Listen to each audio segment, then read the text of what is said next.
Chelsea. We're Arsenal. Forever. We are Arsenal. Run to Wembley.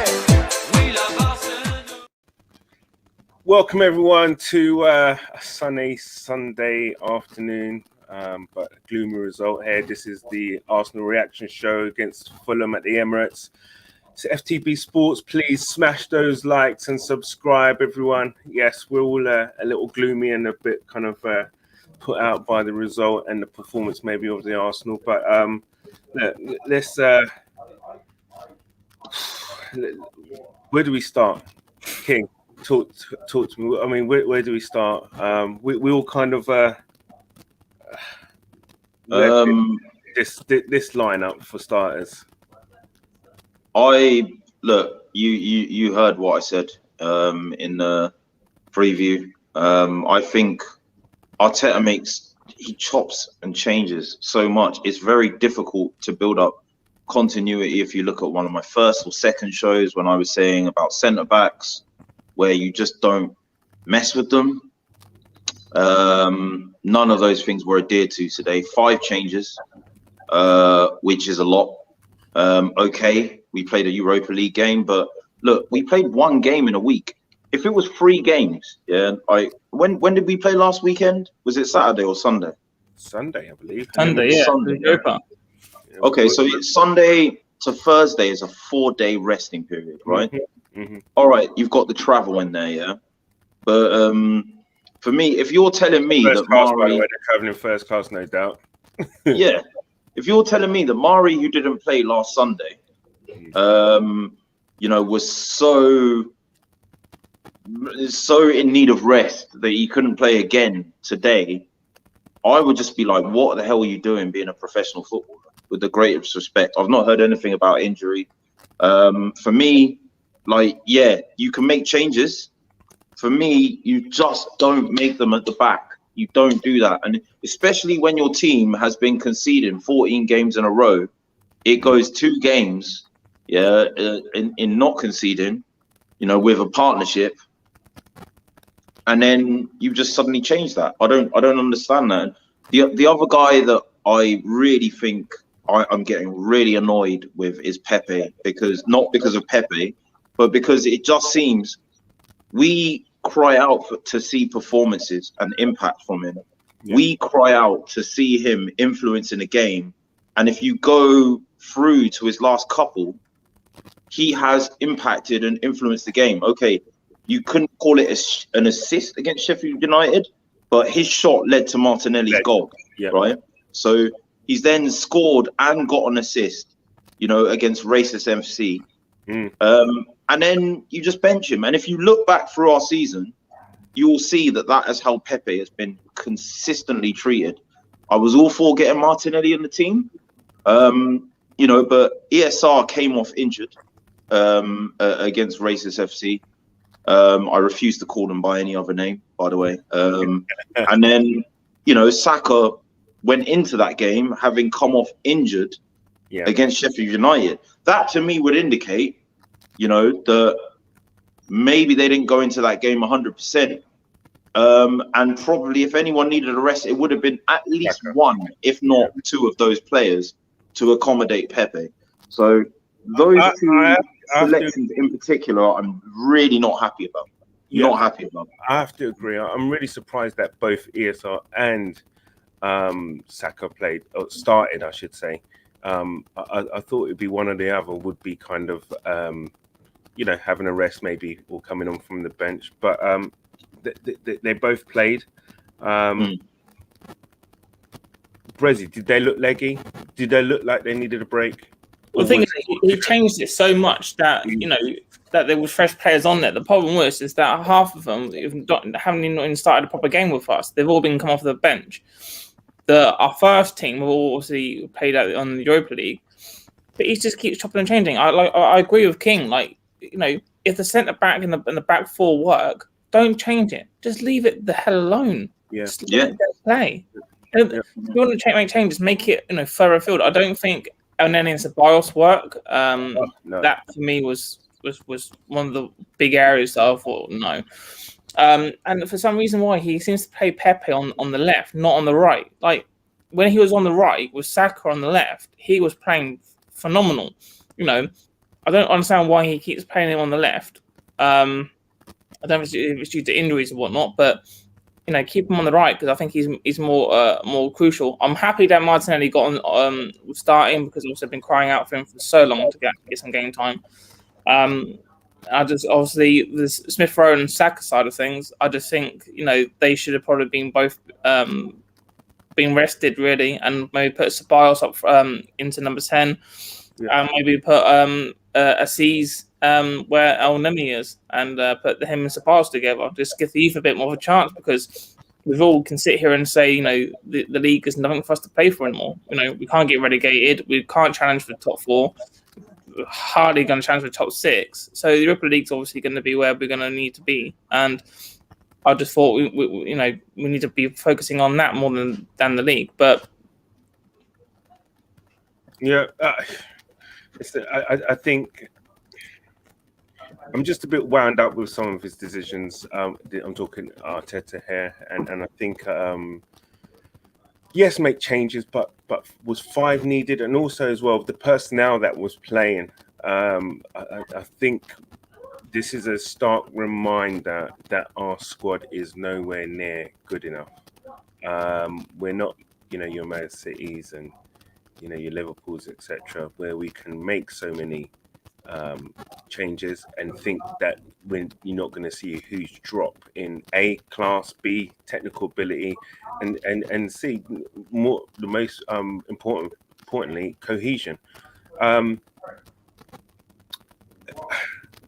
I just say as well, yeah, like I did mention that, like, because if you look at our preview, there was a lot of talk of, we can bring in young players, we can do this, we can do that. Fulham are a relegation team. Look, any team that's fighting for relegation, at this end of the season is not to be trifled with. Newcastle got a win yesterday against West Ham. Yeah. It just goes to show, at the business end of the season, these teams turn up. These teams turn up. And the other thing is as well, what I want to say on that note, is if you look at Fulham's games, they've lost like 5 of their last 6. But if you look at, like, they've conceded a lot of last-minute goals. There's been elements of unluckiness there. I would say Newcastle, Fulham and Brighton have shown, the odd game against bigger teams. They really turn up, those 3. And, they can turn into prime mid-table or even, top Premier League opposition, against the big teams. It's against the little ones, that they struggle against, but they beat Liverpool for a reason. I agree with some of your comments there, King. I do. However, one thing I would say is that this is a team that's lost the last 4 games. This is a team that's never won at Highbury or the Emirates. This is a team that's not won a London derby in the last 20 odd games or whatever since 2014. Right. This is a team, right, that is fighting relegation, and they are there for a reason, right? And come and play Arsenal, and we'll get that fire. That is us at the moment. I think Arteta has taken that mentality into how he's picked the team. That's the point that I'm making. You see what I mean? Like, I think Arteta has taken all of that factual information and he's looked at it on paper as a fixture. We can make 5 changes. Do you see what I mean? Like, if we had been playing against a better positioned team, I truly believe he would have made less changes. And that's what disappoints me, is like, I think there was a lack of respect in the opposition in the team that he picked. Total lack of respect. 100%. I agree with that. And another thing that winds me up, and I'm going to touch on it, and I'd like your thought about this, is pretty much on the mindset of the squad and the club as a whole. The celebration to the equaliser, right? Listen, the way they celebrated it, it was like it was the winner. It was like it was, I don't know, taken us from 9th to 5th or something like that. It was an equaliser against Fulham at home. Brezzy, I don't know. I mean, I think there's only one person who should really be kind of celebrating that goal, and that's probably Nketiah, because he's had a torrid time, you know, of it really this season. But everyone's celebrating. For me, someone should have been picking that ball up out the net, sprinting back. All right, fair enough. You might not have enough because it was the 97th minute or whatever, but give yourselves a chance to actually get the 3 points. We shouldn't be celebrating a goal like that. I mean, this is like, we celebrated like it was a bloody winner. I don't know. For me, it kind of it sets the tone and the mind. I don't know. I think it tells you what the dressing room's like. Brezzy, I mean, the thing is it seems like if we play like Spurs or Man United or that, we seem to then turn up, and we actually seem to turn up and actually play decent football. I mean, I'm happy for Eddie to get the goal. You know, great. I mean, he has had a horrible season so far, not because of him playing, but just the fact that he's not been getting any game time. But, you know, the mindset should be get that ball back to centre half. Right, we go again and try and nick a win. You know, it's right. The whole team celebrating. Great. Yeah. If we're 3-0 up, fine, no worries. But if we're drawing 1-1, it's the 97th minute. We're at home and we're playing Fulham, of all people. There's no disrespect to Fulham, but, you know, they're fighting relegation, so they need every point that they can get. You know, we're sat, 12th or probably 11th now. You know, we need to be having that mindset saying, right, you know, once first half, like we've done against, Racers FC, you know, put the game to bed first half, and then second half you can just cruise. No problem. Make the changes that you need to do. But I think the mindset in the dressing room is pretty much gone, if I'm honest. And they really need Salah to be kicked up the bum. I think it's weak, in my opinion. And that celebration kind of showed it all. I mean, yeah, be happy. Be like, yeah, okay, deserving of the... I think we deserve more than that. And again, it came back to us that we're not putting our chances away, not really creating much. We should be putting that team to bed. But King, VAR, do we agree with all the decisions? No, yeah, absolutely not. I think the ruled out offside goal, absolutely hilarious. I think they've said that Rob Holding wasn't interfering with play, in an offside position. And Lacazette wasn't offside. I mean, it was like a toe edge, for me, it looked in line. It was a joke. Yeah. But the thing is, he wasn't in the eye line sight of the goalkeeper. So I saw a lack of consistency there. The penalty, for me, I think it comes back to this clear and obvious thing is bullshit, right? Yeah. The player has come hurtling into Gabriel at like 100 miles an hour. Yes, Gabriel's foot's out. And yes, just by virtue of it being out, he's tried to pull it back in. There has been contact, but it's more the player running into his foot than it is him actually extending his foot to foul the player. The player has absolutely bought that penalty. And the thing is, the only reason they've not overruled it is because the error isn't clear and obvious. But you know what? Why don't we just overrule wrong decisions? I don't get it. Why would you have the fucking technology? Sorry, excuse my French, but why would you have the technology there, right? Yeah. To be able to get the decision correct and just say, but you know what? We can see how the referee got that wrong, so we're not going to overturn it. For me, that just makes VAR pointless. That's my thoughts on it. And that's been my thoughts on it all season. Brezzy, I don't see the sense in it. No, I agree. I think the penalty for me, if you've played the game, that's not a penalty, in my opinion. He's gone in, whatever. He's put his foot there, taken it away. The guy's touched his foot by virtue of running in at 100 miles an hour and then jumped. For me, if looking at if you've played the game, for me, that is nowhere near a penalty. But hey, these refs, I don't know if they've played the game. They obviously being like robots and just going by the letter of the law. Like if you touched him, like football's not a physical game or contact sport, then it's a foul for some reason. I mean, Brezzy, VAR, right or wrong for you today? Wrong, 100% wrong. I think most of those players spend half the time rolling around that pitch, let alone playing the football. Obviously, I was at work, so every sort of chance I got to watch a bit of the game, it was just, someone's on the floor running around. It was a dirty tackle here, but I watched the penalty, and yeah, that was not a penalty for me.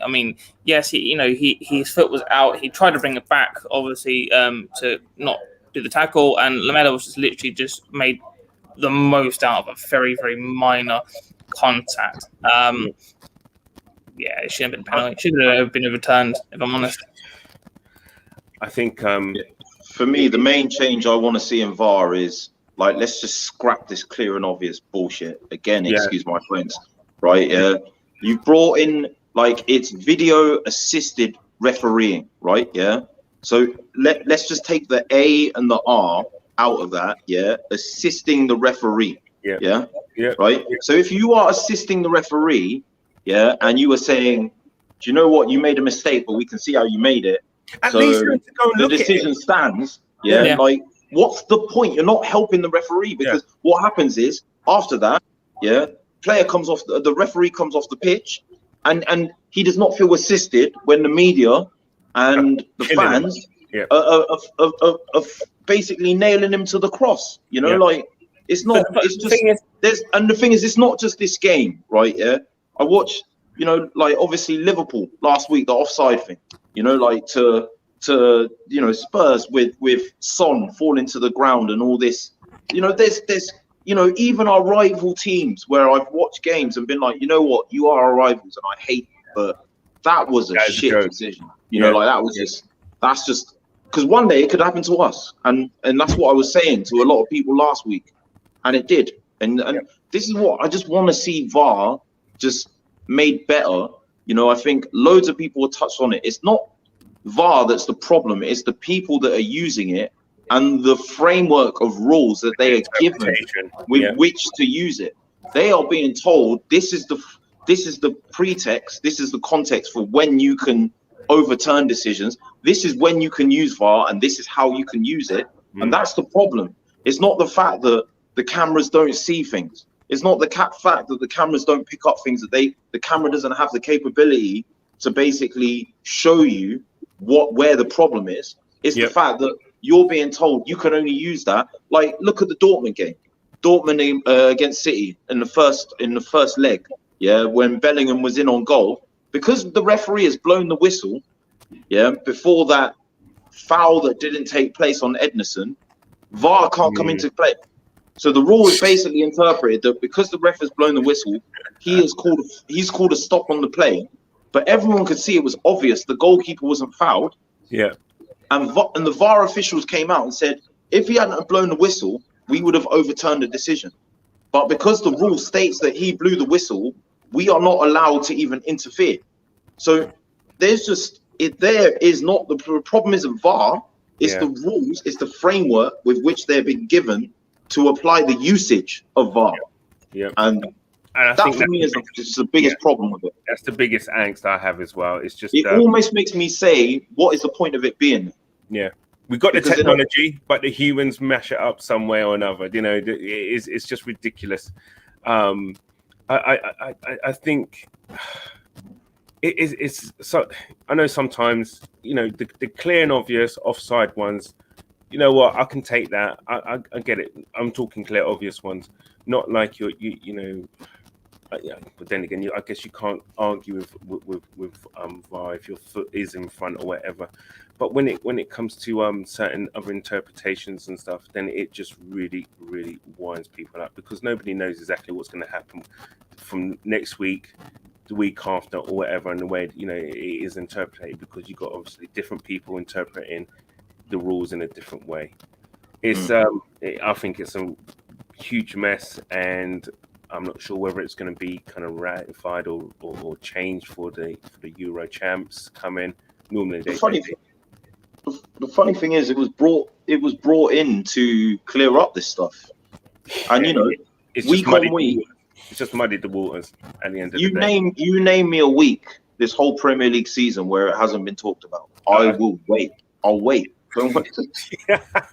Name me a week this season where we've not talked about it. Oh my God, it's a joke right now. But look, first off, I just want to go through a couple of comments we got here. Just bear with me 1 second. Okay, Timo Werner 789. I think how you doing? I think Martinelli is a class player.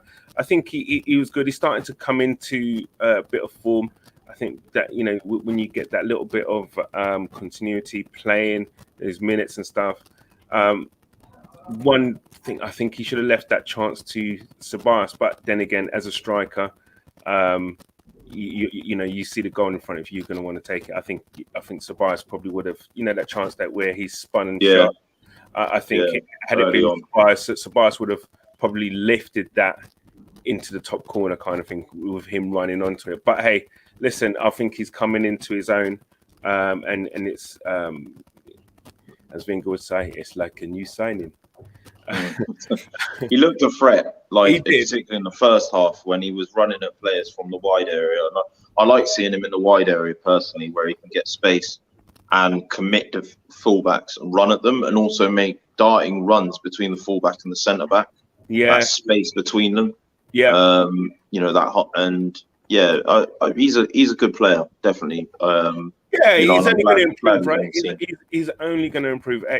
Timo again, next Messi, 100%. I wouldn't go that far. Wouldn't go that far. Yeah, I won't go that far. But yeah, hi, Timo.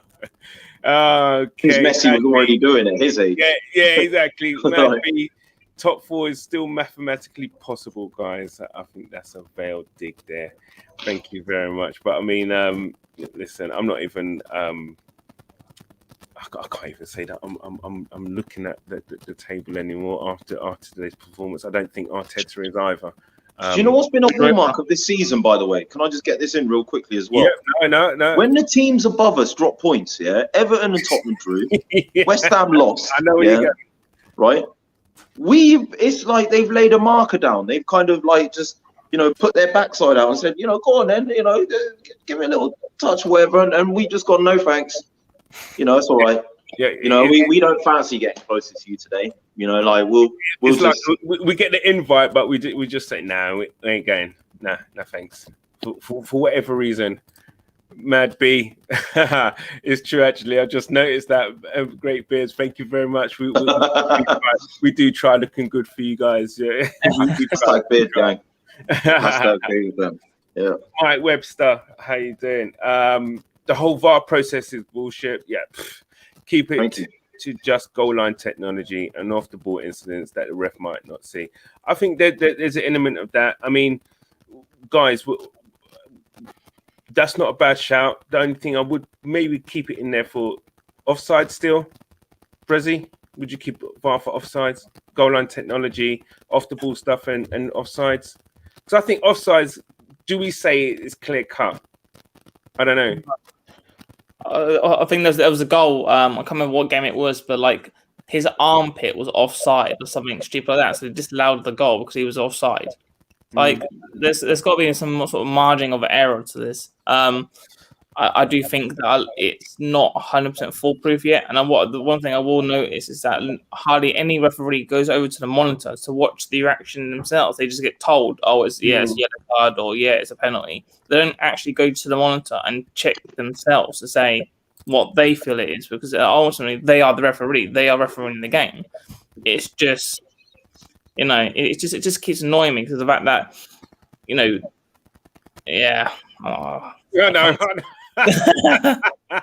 it's one of them ones. That's I'm holding my tongue. It's one of them ones.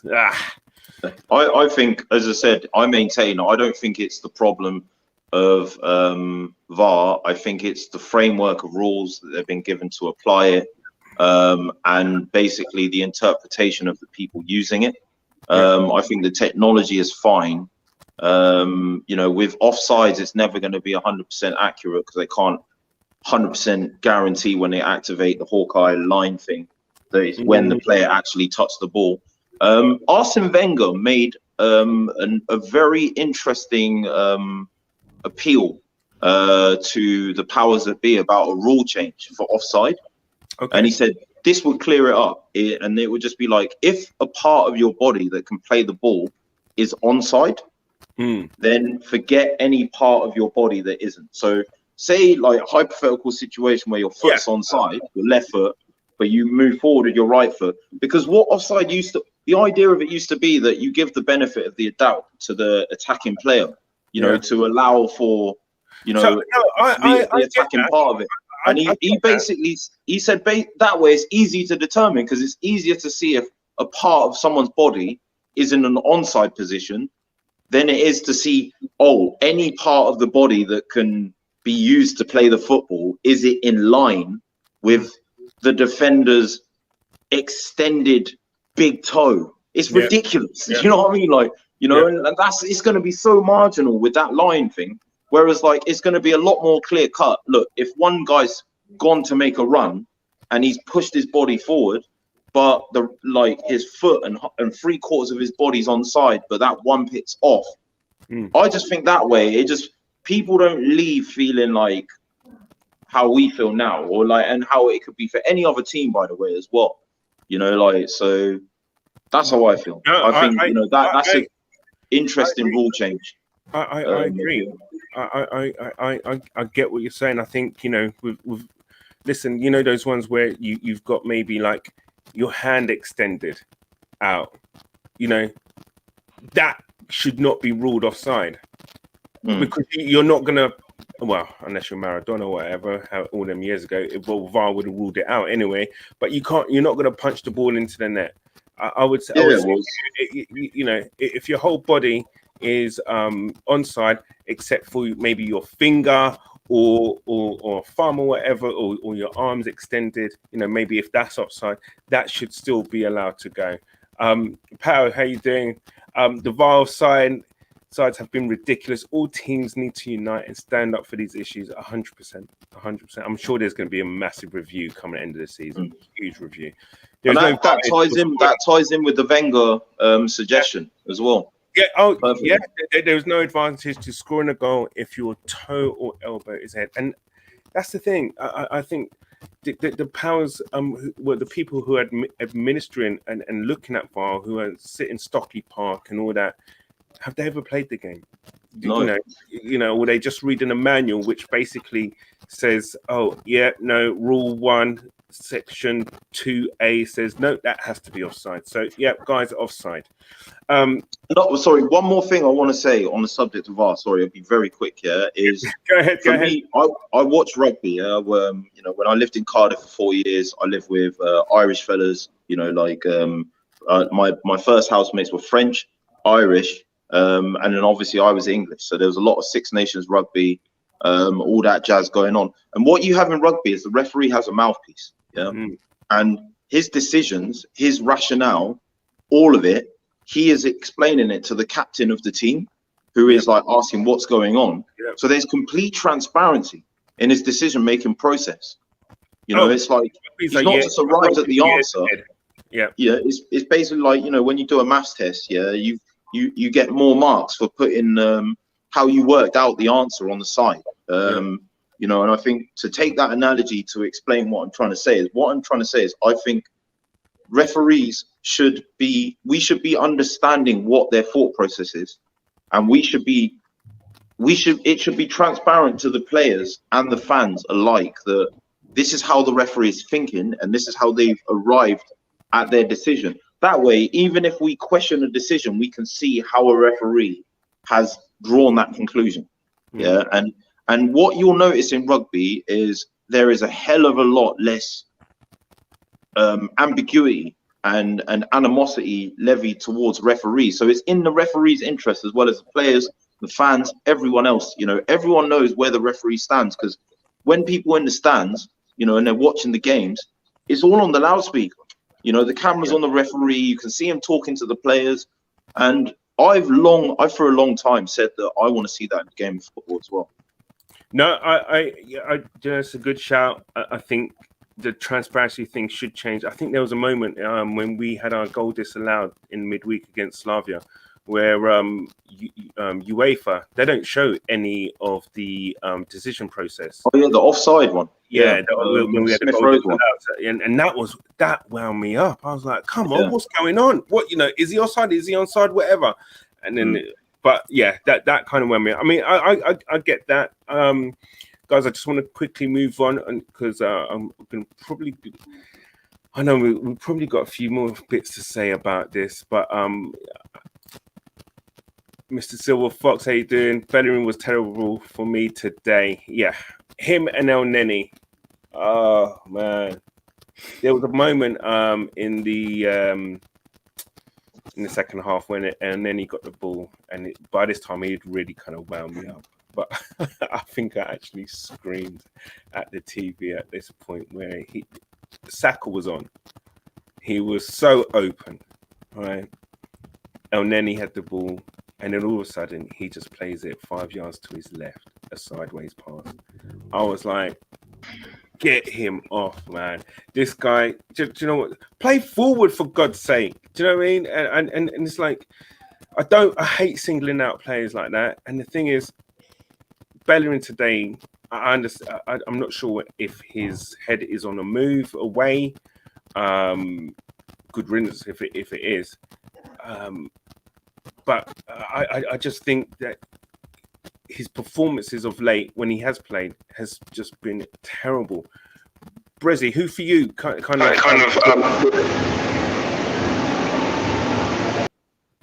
Brezzy, who for you kind of stood out as poor today? I mean, my two really are Bellerin and El Neni. Who for you today?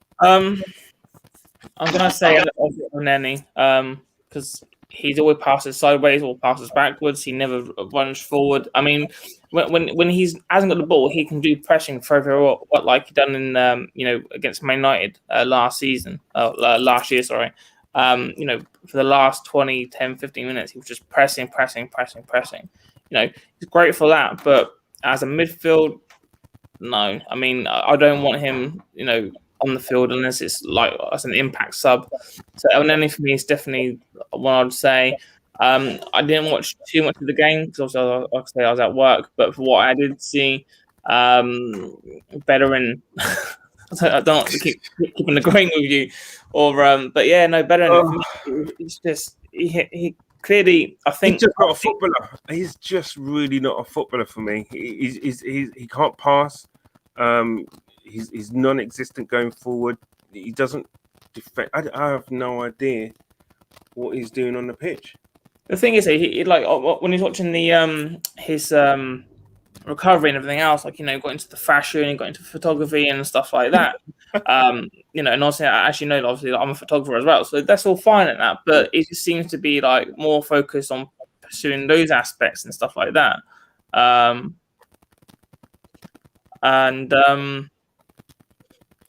think I think his head's in a move to go abroad. I think that's pretty much where it is now. So I think King, you might have some feedback. Yeah, look, I personally, I think Bellerin and El Neni didn't have their best games, right? But look, what I've maintained throughout this whole season, right, is the tactical setup and instructions, right? So I really feel when you see how many passes they make backwards and sideways, when you see a consistent lack of invention and guile and creativity and risk-taking in passing the ball forward, there is no way in hell that it can be as consistent, not just with these two players, but Ceballos as well, or whoever it is in the center of midfield. There is no way that it can be that consistent if it's not instructed by the manager, right? Yeah. So for me, right, yeah, it's very easy to say Bellerin and El Neni didn't have a good game, but I think I genuinely. Hello? Yeah. I think you've got the echo on. Because I'm coming out. Let me try and come back out. Yeah, you got feedback. Let me just come back out or come straight back in, all right? Is that better? Is now. Yeah.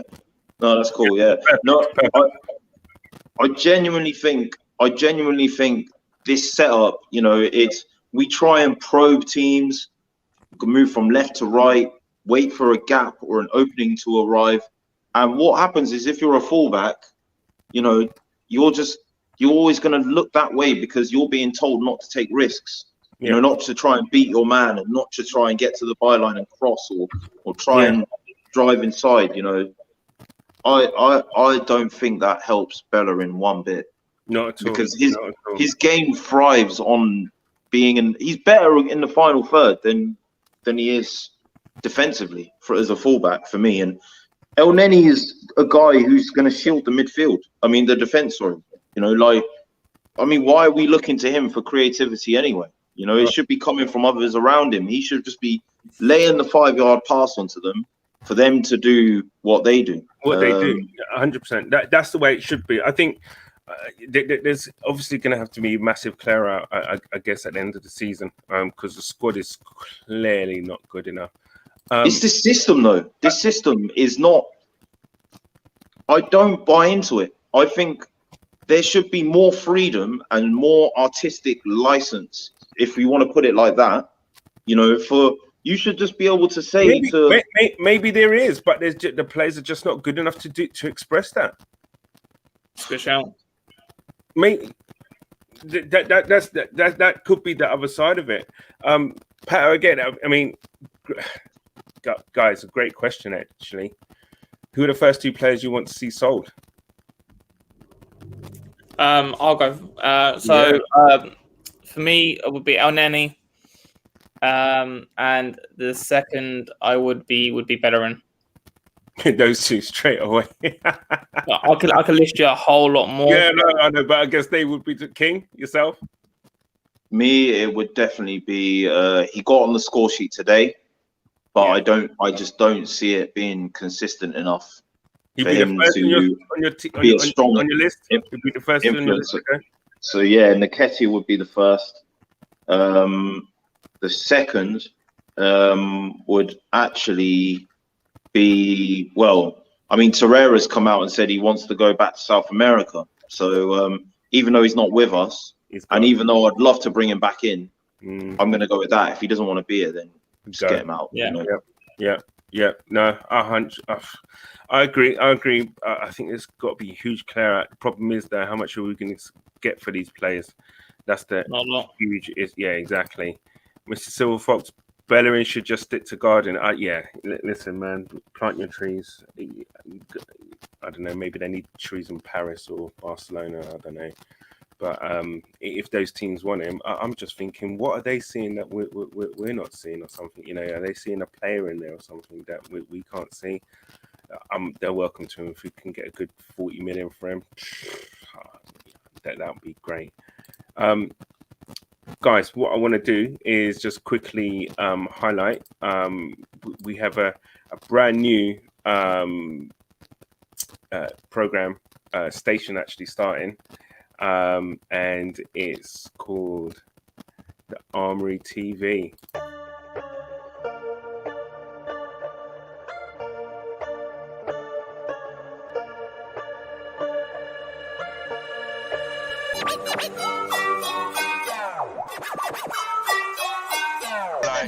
We don't celebrate beating Everton. You don't really hear it. We just move on. But you know why? You know why? The difference is that Everton don't talk shit. Spurs are always thinking they're just about to blow, innit? That's the difference. That's true, boy. It's our year.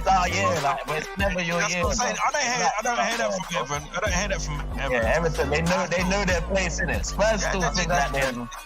There's Spurs fans that still think North London is white, bro. Like, imagine the nonsense. Imagine the nonsense.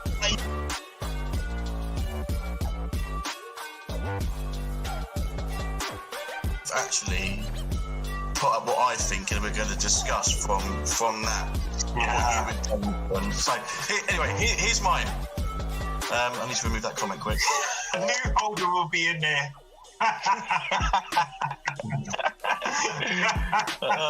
Okay, all right.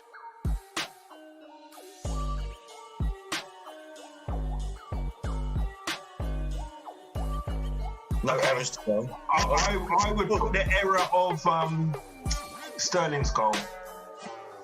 Nah, that's a team error for me. You put it on him. You put it on him. That's a team error. No, that's Bellerin, man. Bellerin all day long. You've seen it. They've seen it. You know, you cannot take a 5 foot Nah, that's Bellerin all day long, bro, man. Like, lack of communication, lack of covering, everything's Bellerin.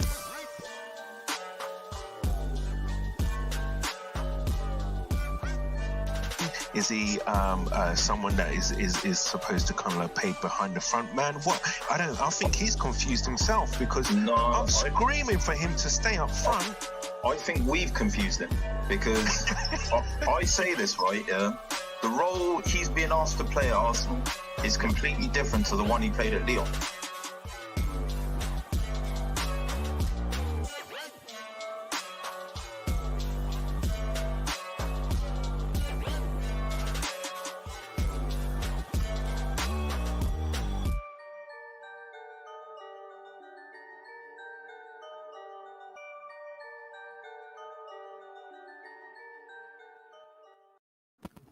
That's our new channel, the Armoury TV. That's coming soon to YouTube. So, guys, be primed for that. It's going to be ridiculous.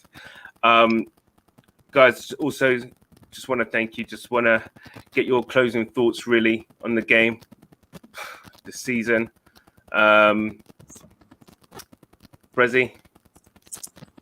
The game was shocking. Obviously, it's a shocking result. But we look to go to obviously next Thursday, and hopefully get the win there and get into obviously into the semis and the finals. The league for me is done anyway. I'll just play the under 23s. As bad as it sounds, I just think we need to kind of assess who can stay and who we can bring through, and just rest, put them in cotton wool. So also like Partey, Lacazette, Gabriel. Tierney, obviously he's out injured. Hopefully he can make the final. But season for me is dead. Yeah. So, guys, I've actually just seen a few comments. I just wanted yours reaction on. So from Pat O'Hare, poor from I take it is it poor form? I believe. Yeah. Is it the players or managers' tactics? Both. Yeah, I think. Yeah, I mean, it's a culmination of the two things. You can't. If for me, yeah, right. Look, you guys have played football. I play football, right? If you've been in an 11-a-side or a 5-a-side or an 8-a-side team, yeah. If there is a continuity of the teammates you're playing with, I play as a striker, so whoever's going to be my striking partner or whoever's going to be dependent on to supply me. If that stays the same and I can build up some kind of relationship with that person, I can understand how they play, how they see the game, where they're going to pass the ball, what ability they've got with the football to be able to find me, etc. All these things, then it's going to make my job a lot easier. Yeah. And for me, right, if you are constantly changing centre backs, right, I don't really play in defence, right? But I can't see, I've got mates that are defenders, I've watched defenders, I can't see how a defender can be expected to be consistent and perform to the best of their ability when the man next to them is not the same from game to game. If there's any defenders here that are watching this stream that are listening, yeah, please tell me I'm wrong. Tell me I'm wrong. Yeah, I don't see that. I don't. And the center of midfield is the same. Up front is the same. It's just it's here today, gone tomorrow. All this, trying to play this continental style of playing against your opponents, and no, just pick your best 11. Yeah, and just go with your best 11 and just see what you can do there until someone fucks up and then change it again. Excuse my friend. No, I think partnerships are really frustrating. And that goes into all professions, really. If you're working on a factory line with someone who's your partner or whatever, you're only going to, production and whatever is going to, exceed, isn't it? If you're working with someone who you like, as opposed to someone you don't like. But I totally understand, totally get that. I think Mr. Silver Fox holding solid again for me. He was, to be fair. Did you see him constantly shouting at Gabriel? I think that he's brought that into his game, but it's evident, more so evident with. We wasn't even troubled today, man. That's what makes it even more frustrating. Holding shouldn't be leading that front line, though. No. He shouldn't, and that's where I feel sorry for him. Yeah, he shouldn't have that responsibility on him right now, where he is in his career, where his career trajectory is. It's too much too soon. So someone should be holding his hand, but yeah, but hey, it is what it is. Hey, we can only work with what we have. Pato, winning Europe would be massive for Arsenal in terms of summer transfer window, 100%. Who would you like to see signed, or what positions need strengthening? We're going to close out with those two questions. Really, we kind of done on the who's going out. Who do you like, guys? Like two players for you, Brezzy, that you'd like to see come in. Who would your two players be this summer?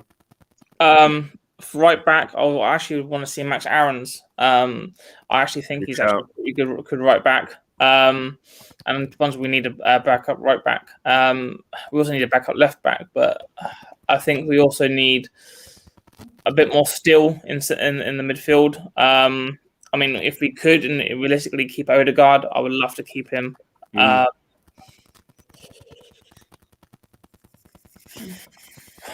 It's just trying to see if he's realistically available with our budget. I mean, what area would you like to see strength? So you said right centre mid. Yeah. I mean, happy with Partey, centre mid, alongside him. If you can keep Odegaard at cam, and then and then the right back.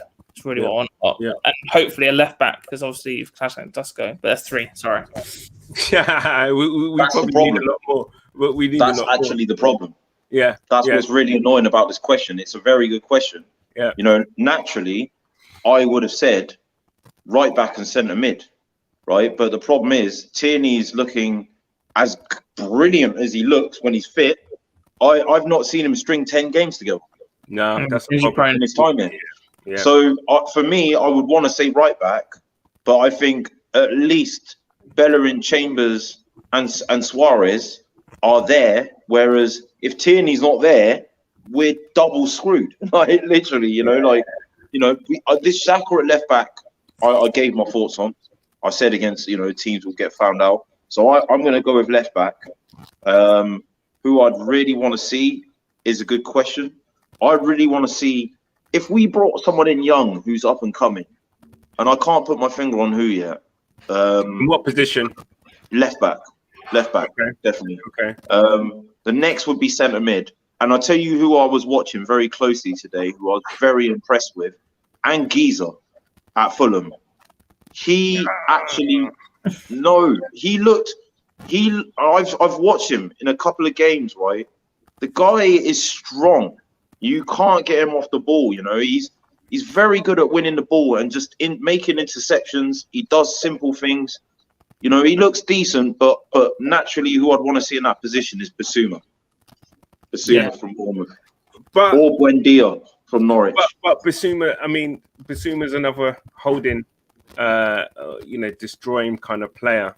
Do we not need some guile and creativity in there? I mean, this is why I think we need 4 players. For me, I think we need a minimum of 4 signings this summer. I'm not joking. Yeah. We need a left back, we need a right back, we need a centre mid, and we need another striker. Yeah. In fact, I would even throw in an attacking mid in it. But I at least see Saka and ESR, being there, and Martinelli and Pepe, being able to carry the responsibility of creativity. But I desperately want to see us get Eduardo. I'm going to cheat on this question. I'll just give you who my 4 would be. Eduardo from Celtic. Basuma, from Brighton. Yeah. I'd want to see in centre mid. Right back, I would go with Max Aarons or Hakimi. Keane is out. I think, can't see Akima coming in. I think He came out and said he's staying at Inter. who's the guy who was ex-Chelsea, who's at Brighton as well? Lamptey, Terry Lamptey. Lamptey looks decent. He's good. He is. He looks decent. Left back, difficult one. There isn't many about, is there, on the left backs? I can't think of any. Who's pulling up any trees really in his young players or whatever, or abroad. It's a tough position to fill. We need an understudy badly. Someone who's good enough to come in when Tierney is to push Tierney. To keep them on their toes. What we need is players of the similar ilk in every position. That's obviously the utopia really, to push, to keep that squad pushing for places. Maybe what's his name from Southampton? Used to play for Chelsea as well. Don't say the ex-Tottenham guy. No, he used to play for Chelsea. Why? What? Bertrand. Yeah, that's it. Bertrand. But he's like 31. No, but his contract expires. Yes, so we can pick him up for free. That's not a bad shout, That's not a bad shout.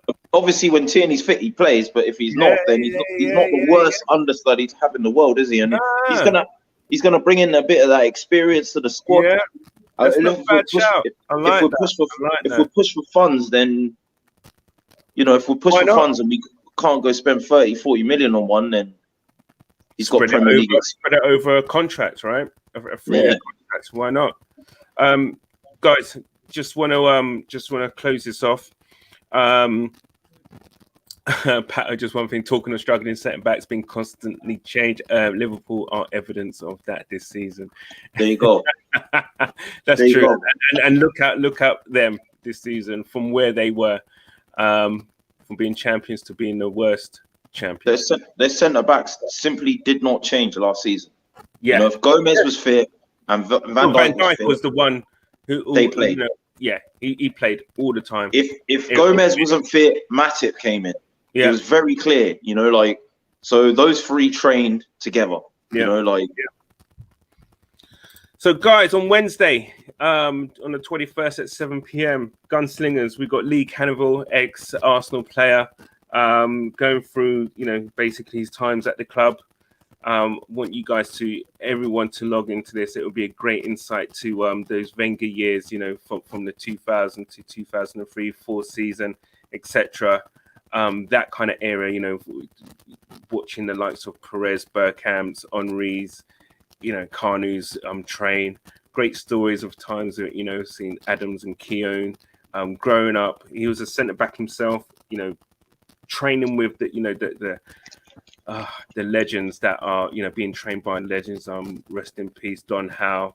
Just basically, picking up, bits and nuggets from, absolute legends in the game.